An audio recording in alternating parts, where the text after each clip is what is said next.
데가 없다는 주장이 있죠.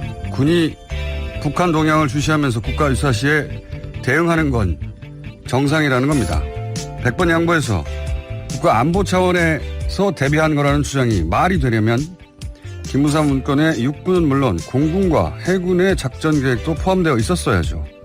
북한 동향이 걱정되는데 왜 육군 탱크를 전방에서 빼 시내로 들여옵니까? 그리고 공군과 해군과는 왜 계획을 공유를 안 합니까?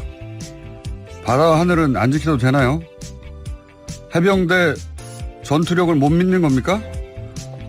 공군 해군과 이 계획을 공유하지 않은 것은 육사 이너서클이 아니기 때문 아닌가요? 그래서 당연히 그 계획을 보고했어야 하는 상관인 합참의장도 육사가 아니라 3사 출신이라서 건너뛴 거 아닙니까? 그리고 그래서 계엄사령관도 군 조직법상 작전 지휘권을 가진 합참의장이 아니라 육사 출신인 육군 총장에게 맡기려고 계획을 한 거 아닙니까? 육사 출신 이너서클이 비육사 출신들을 무시하고 자기들끼리만 비밀리에 공유한 이 계획이 친위 쿠데타 계획이 아니고 뭡니까 이게. 그러니 다시는 이런 상상조차 하지 못하도록 관련 책임자들을 한 사람도 빠짐없이 엄중하게 처벌해야만 한다. 김어준 생각하겠습니다.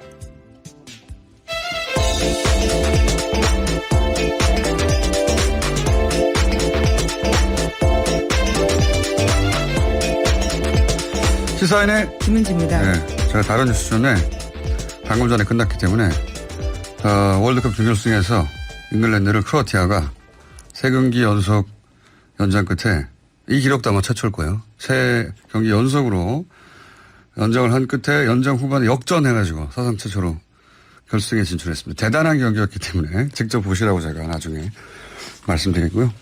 크로아티아 인구가 400만이에요. 400만. 네, 정말 작은 나라네요. 굉장히 작은 나라인데 최초로 결승에 진출했고 이참에 최초로 전통적인 축구 강국이 아닌 크로아티아가 프랑스하고 크로아티아가 붙는 거거든요. 그렇죠. 네. 결승밖에 안 남았습니다. 이제. 이 경기를 보라고 하는 이유는 작은 나라가 그리고 전통적인 결승에 한 번도 못 나간 나라 어떻게 이기는가. 축구의 묘미를 한 번에 느낄 수 있는 대단한 경기였습니다. 자, 첫 번째 뉴스는요. 네, 국군 기무사령부 관련된 소식 계속해서 전해드리고 있는데요. 그만큼 문건이 계속 나오고 있기 때문입니다. 이번에는 기무사가 세월호 희생자들을 수장, 그러니까 물속에서 장례를 시키자라는 방안을 박근혜 정부의 청와대에 제안한 내용이 나왔습니다. 또한 세월호 선체 인양 반대 여론도 조성했는데요. 세월호 실종자 수색이 답보에 빠진 상태인 2014년 6월 달에 기무사가 작성한 문건이라고 어제 저녁 KBS가 보도했습니다. 내용들을 보면요. 세월호 선체가 인양되면 정부에 대한 비난이 올라갈 것을 우려하고 있는데요. 정부가 발표한 탑승자와 인양 후 실제 탑승자 수가 다를 수 있다. 또 침몰 이후 희생자가 상당 기간 생존했다라는 흔적이 발견될 수 있기 때문에 인양을 하지 말자라는 식의 이야기들이 쓰여 있습니다. 이 기무사 관련해서 문건이 이제 앞으로 더 나올 것 같다는 얘기를 그 기무사 관련 첩보들 하면서 알려드리면서 했는데 계속 나오고 있습니다. 계속. 그중에 네, 세월호 관련해서는 장례까지 치르지 말자라는 이야기가 나오고 있는 건데요. 그러니까 지금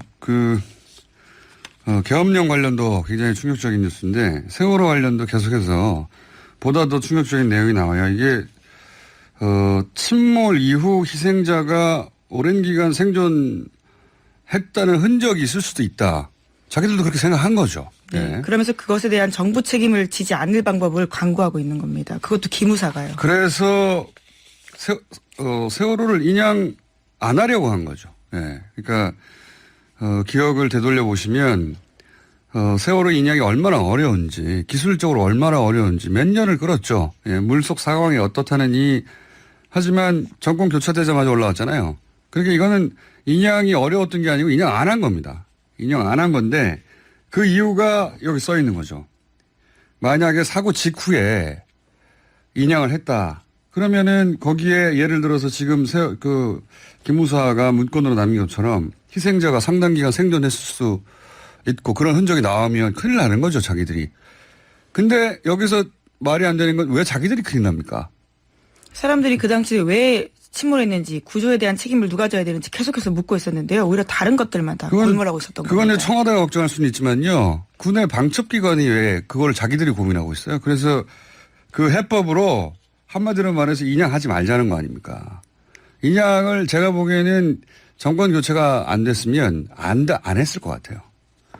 예, 보수 정권이 계속 이어졌으면 결국 이런 식으로 해서 뭐 이런 뭡니까 애리조나에 있는 예. 기념관 같은 거 만들고 그러면서 남아 있는 그 가족들에게 지쳤잖아요. 벌써 몇 년간 그분들을 끊임없이 포기시키려고 노력해서 결국은 포기시키고 그분들이 가장 큰 장벽이라고 생각하고 포기시켰을 것 같습니다, 저는. 예. 네, 문건에 2014년 6월 7일에 이런 내용도 있는데요. 시체를 바다에 흘려보내거나 가라앉히는 수장은 오랜 장례법 중 하나다라면서요. 시체를 가라앉히는 방법을 제안하고 있습니다. 그러니까 인양하지 않겠고 그리고 시신도 건지지 않겠다라는 식의 이야기를 하고 있는 거죠. 그러니까 저는 뭐 인양을 안 할 생각이었던 것 같아요. 예. 인양을 어떻게든 안 하려고 했고 질질 끌었고 오로지 정권이 바뀌어서 인양됐다라고 봐도 무방한 문건의 내용이고요. 네, 실제로 관련된 내용들 앞서서도 나온 바가 있는데요. 김영환 비망록에 소위 김기춘 비서실장이 시신 인양했을 경우에 정부 책임과 부담이 있을 수 있다라는 식의 메모가 있습니다. 하지만 당시에도 김기춘 실장은 그 반대라고 설명하면서요. 자신은 절대 그렇게 지시한 바가 없다라는 주장을 했었거든요. 하지만 이것들을 다 뒷받침하는 문건들이 나온 겁니다. 그러면서 내세웠던 게 이제 비용도 그다음에 기간도 길고 기타 등 사회적 비용 뭐 계속 얘기했는데 이 똑같은 논리를 조중동도 계속 설파했고 이 똑같은 논리를 종편도 말했고 새누리당 의원들도 똑같은 논리를 내세웁니다. 네, 그런 내용들 수많이 이야기했었는데요. 소위 세금 도둑이라는 식의 이야기를 하면서 관련된 이상한 이야기들을 퍼뜨렸었고요. 특히나 진주망공습으로 침몰했던 미해군 전함 애리조나호 기념관 관련해서는요. 김진태 의원도 트위터에다가 쓰기도 했었습니다. 똑같은 내용을 썼죠. 근데 이 똑같은 내용이 원래 기무사의 문건으로 작성된 거였다. 그러니까 수장시키고 애리조나호 기념관처럼 거기 기념관 만들어서 해결하자. 인양하지 않을 핑계를 댄 거죠. 그런 거죠. 예. 이 똑같은 논리를, 당시 새누리당 현역 의원이 그 얘까지 똑같이 애리조나호 똑같이 들었다는 얘기는, 커넥션이 있다는 얘기겠죠. 이게 무슨 꿈속에서 문구가 똑같이 떠왔을 리도 없고, 그러니까 조중동이든 종편이든 그 어버이연합이나 엄마보다 똑같은 얘기했거든요. 뭐 예를 들면 일베도 똑같은 논리들로 게시물이 만들어졌고, 커넥션들도 이참에 확실히 밝혀져야 되고 이 모든 걸 근데 기무사가 만들었다 문건을 이게 네, 기무사는 군 방첩과 국군 보안 업무를 맡고 있는 곳입니다. 국내 정치와는 아무런 상관이 없는데요. 이러한 것들을 제안했습니다. 뿐만 아니라요. 박근혜 정부 시절에 기무사가 또 세월호 참사 관련해서 대통령 이미지 제고 방안까지 제안했는데요. 눈물 흘리라고 한 거 아닙니까? 한마디로. 네, 실제로 그런 내용들이 나오고요. 닷새 후에 박근혜 전 대통령이 당시에 울면서 담화를 했습니다. 운 게 아니고요. 그 담화 당시를 자세히 보시면 눈물이 안 나니까 눈을 깜빡거리지 않아요. 실제 분석을 저희가 해봤거든요. 여기서 저희라면 접니다. 분석을 아니 왜 눈을 안 깜빡거리지? 예, 초당 몇 회 평균적으로 깜빡거리는데 눈을 안 깜빡거려요. 오랫동안 그 끝에 눈물이 아니라 눈에서 물이 나는 거죠. 네. 아파가지고 그런 연출도 예를 들어서 청와대에서 비서실에서 위기 국면을 탈출하기 위해서 그런 조언을 했다. 뭐 그럴 수 있다고 봅니다. 그걸 왜 기무사에서 이런 문건을 만들어요? 네, 굉장히 상세한 내용들인데요. 대통령의 사과와 위로에도 불구하고 지지율이 하락했다면서 대국민 담화에서 감성적인 모습을 보여줄 필요 있다라고도 하고요. 또 생존자 가운데 고아가 된 5살짜리 어린이에게 장학금을 지원하면 여성 대통령으로서 모성의 이미지를 제고할 거다라는 식의 제안도 하고 있습니다. 아니, 군인이 왜 있습니까? 나라를 지키라고 있는 거지. 박근혜에게 충성하러 있는 게 아니에요. 그러고 싶으면 옷 벗고 청와대 비서실에 들어가든가요. 군인이라고 이제 앉아가지고 이런 일을 하고 있었던 겁니다. 기무사에서. 황당무계하고. 네, 문건으로 다 나오는 내용들이고요. 또 뿐만 아니라 기무사가 세월호 관련된 보고를 한 것은 2014년 4월부터 10월까지만 해도 150차례가 넘는다라고 합니다. 그 외에도 되게 많습니다. 이제 MBC 보도였던가요? 어제 촛불 집회 때 시민들 사이에서 군인들이 2인 1조로 투입돼서 몰래 촬영해서 그 영상을 몰래 채증할 수 있다고 칩시다. 네, 그것도 군인이 한다는. 사령부가 했다는 건 황당한 얘기를 합니다. 그거를 군인이 했다는 거는 황당한데 채증을 했다고 칩시다.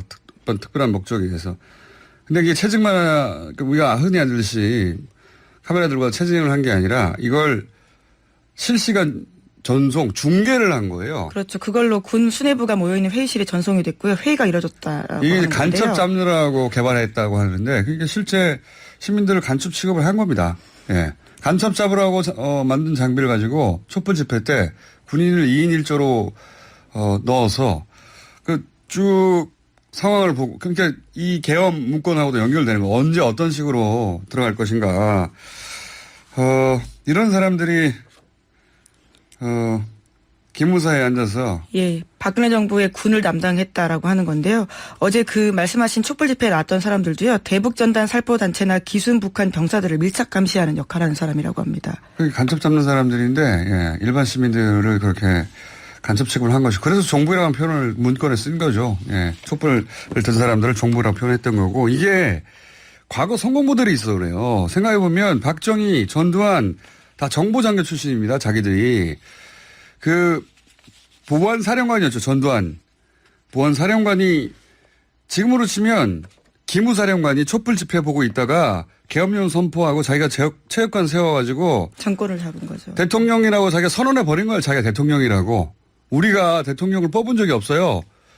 그런 일을 한 사람이면 지금 생각하면 얼마나 황당무계한 쿠데타입니까. 그런데 그렇게 군의 정보장교 출신들이 2번이나 쿠데타를 해서 대통령이 됐죠. 실제 성공한 거죠. 그러고 나서 아직도 일부에서는 존경을 받죠. 그때 만든 검은 돈으로 아직도 잘 먹고 잘 살고 있어요. 최순실 재산이 애초 누구 겁니까? 이 성공 모델이 있는 거예요. 예, 전두환 전 대통령 잘 살고 있잖아요, 지금. 네. 그러니까 이 같은 조직의 그 육사 후배들이 그 성공 모델을 기억하고 또다시 그런 문건을 만든 겁니다. 아주 상상조차 못하게 엄벌에 쳐야 돼요, 이제. 흥분하다 보니까 이걸로 네. 뉴스로 거의 다 도배했네요. 네, 정말 검찰과 군검찰에서 합동수사 제대로 해서요. 모든 것들을 제대로 밝혀내야 됩니다. 기무사 뉴스는 또 있어요. 세월호가 사고 이후가 아니라 사고가 나기 전에 그러니까 지난번에 세월호하고 기무사가 무슨 상관관계가 있는지 모르겠는데 당일날 통화했다라고. 예, 당일날 사고 직후 통화했다는 예. 뉴스를 저희가 전해드렸는데 천정배 의원과 또 연결했고 인터뷰. 근데 이번에 새로 나온 거는 세월호를 아예 배가 들어오기도 전 도입을 추진할 때부터 이미 기무사와 관련이 있었다는 거예요. 이게. 네, 관련된 문건에 기무사 간부 서모 실장의 연락처가 있다라고 하고요. 서모 실장도 당시에 자기가 파견 나가 있었다는 사실들을 밝혔다라고 합니다. 그 세월호 사고는 정말 많은 의혹이 있지만 기무사, 그러니까 국정원과 관련된 상관관계가 뭐냐는 의혹은 초기부터 있었는데 기무사는 최근에 떠오른 거예요. 근데 이제 첫 번째 뉴스는 세월호 사고 난 직후부터 청해진 과 계속 통화했다는 거고 아침 10시부터 사고 네, 직후죠. 내부 문건에도 네. 있고요. 기록으로도 남아 있습니다. 근데 이번에 나온 문건은 세월호를 사기 전부터 청해진 회원과 관련이 있었다는 거니까 도입과 관련된 업무 담당 연락처에 기무사 간부 연락처가 있었다고 합니다. 정보기관과 군 혹은 국정원 하여튼 정보기관과 세월호가 이유는 전혀 지금 알 수 없는데 대단히 밀접한 관계가 있었다는 정황이 계속 나오는 거죠. 이건 저는 뭐 세월호 침몰 원인을 밝히려고 하는 세월호 선체조사이나 또는 특조위 활동을 앞으로 하겠지만 근데 지금도 하고 있습니다. 네, 하고 있지만 이게 이제 본격적인 조사를 할 수 있는 기관이 아니기 때문에 저는 검찰 조사를 본격적으로 해야 한다. 이 얘기하다 보니까 시간이 다 돼버렸네요. 네, 그러면 제목만 말씀드리겠습니다. 네. 문재인 대통령이 판문점 선언에서 합의한 대로 정전협정 체결 65주년이 되는 올해에 종전을 선언하는 것이 우리 정부의 목표라고 밝혔습니다. 꼭 돼야 될 것 같고 예. 예, 저희가 앞으로 계속 다루겠고 또 폼페이오 장관도 관련된 이야기를 했는데요. 북한의 핵무기가 안전보장책이 아닌 위협이라는 사실에 대해서 아주 오랫동안 도전을 받았다라고 이야기하면서요. 북한에 대해서 몇 시간 내 해결을 기대하는 것은 터무니없다라는 식의 이야기를 했습니다. 요즘 폼페이오 장관이 가장 바쁩니다. 네, 가장 북한에 대해서 우호적인 전 세계적인 인사입니다. 원래 강경파 출신인데 전 세계를 돌아다니며 지금 북한을 변호하고 있는 국무부 장관 폼페이오. 저기 인터뷰 한번 추진해 봐야 되는데 오늘 여기까지 하게 됐습니다. 인터뷰가 많이 준비돼 있어가지고 시사인의 김은지였습니다. 감사합니다.